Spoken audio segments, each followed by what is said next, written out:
मौजूदा हालात में शरह सूद जो है उसमें कमी मुमकिन है और हुकूमत ये कमी कर रही होगी क्योंकि पेट्रोलियम मसनूआत में इजाफा हो रहा है, दीगर महंगाई बढ़ रही है, तो यहाँ कुछ ना कुछ नरमी दिखाई जाएगी। लेकिन ये इजाफा क्यों किया गया, इसकी ज़रूरत क्या थी और क्या हुकूमत के लिए ये मुमकिन था कि शरह सूद में इजाफा न किया जाता, या ये सिर्फ हम आवाम के जहनों में है कि हुकूमत कर सकती थी और हुकूमत ने नहीं किया? तो एक तो बात ये समझने की है कि हम आज भी चूंकि 14 से 18 अरब डॉलर की फॉसिल फ्यूल्स यानी कि एनर्जी इंपोर्ट करते हैं, तो हम एनर्जी पे डिपेंडेंट हैं।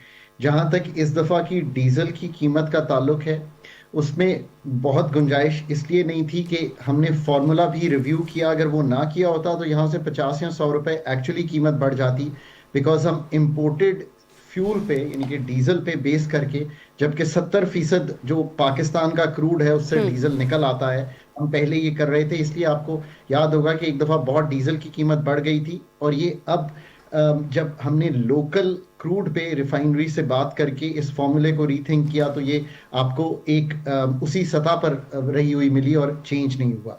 जहां तक ताल्लुक है जो 27-28 रुपए बढ़ी है डीजल की, वो इंपोर्टेड ही तेल की कीमत में जो चेंजेस हैं वो रिफ्लेक्ट हो रहे हैं, वो IEFEM में रिफ्लेक्ट हो रहे हैं। अच्छा। वो इसका मतलब ये है कि ये जो इम्पोर्टेड है उसकी कीमत वहां पे रिफ्लेक्ट हो रही है। जहां तक पेट्रोल का ताल्लुक है, वहां पे मेरा थोड़ा सा शायद ख्याल ये है कि 107 रुपए PDL ना करते, अच्छा। तो 80 रुपए पे ही रखते, तो ये अच्छा। 27 रुपए बढ़ाने की शायद जरूरत ना होती। इसके लिए IMF से डिस्कस करना बहुत जरूरी था। पहले भी IMF से ही डिस्कस करके किया था, क्योंकि 80-80 रुपए दोनों पे PDL एग्री हुई थी। इसलिए ये 1468 अरब रुपए जमा करने हैं।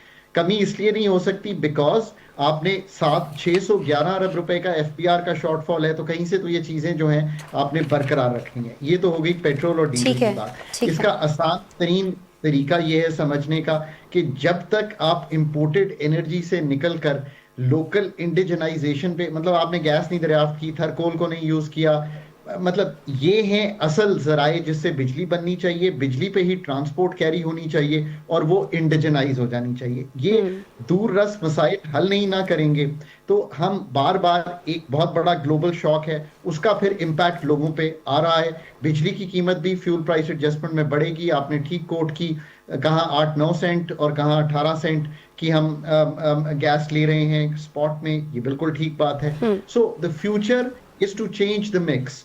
फ्यूचर के हम 85% ट्रांसपोर्ट जो है वो रोड्स पे ना कैरी करें, 85% फ्रेट ना कैरी करें, और ये सब कुछ रेल पे ले जाएं। ये पाकिस्तान को ठीक करने के असल स्ट्रक्चर्स हैं। इसी से अगली बात आपकी निकलती है कि जो 1% की मॉनेटरी टाइटनिंग है। देखिए ऑब्वियसली 14% पे तो हमारा जिसे SPI कहते हैं, ये एक हर हफ्ते एक 51 अशियाए खुर्दनोश जो अस्मा आप खरीदती हैं, एक मुहीत इंडिकेटर है, वो 14% बढ़ गया है पिछले हफ्ते में कंपेयर टू लास्ट ईयर। अच्छा, अब जब इसको देखा और CPI यानी कि जो कंज्यूमर प्राइस इंडेक्स है, जो जनरल इन्फ्लेशनरी इंडेक्स है, वो भी डबल डिजिट में जा रहा है अप्रैल में।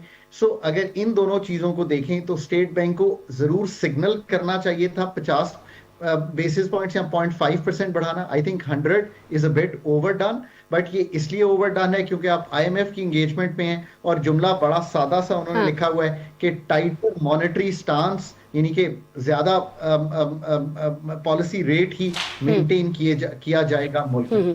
इसको भी ठीक करने का तरीका, क्योंकि ये सप्लाई साइड की इन्फ्लेशन है, यानी कि कीमतों के बढ़ने की वजह से है, डिमांड की वजह से नहीं है।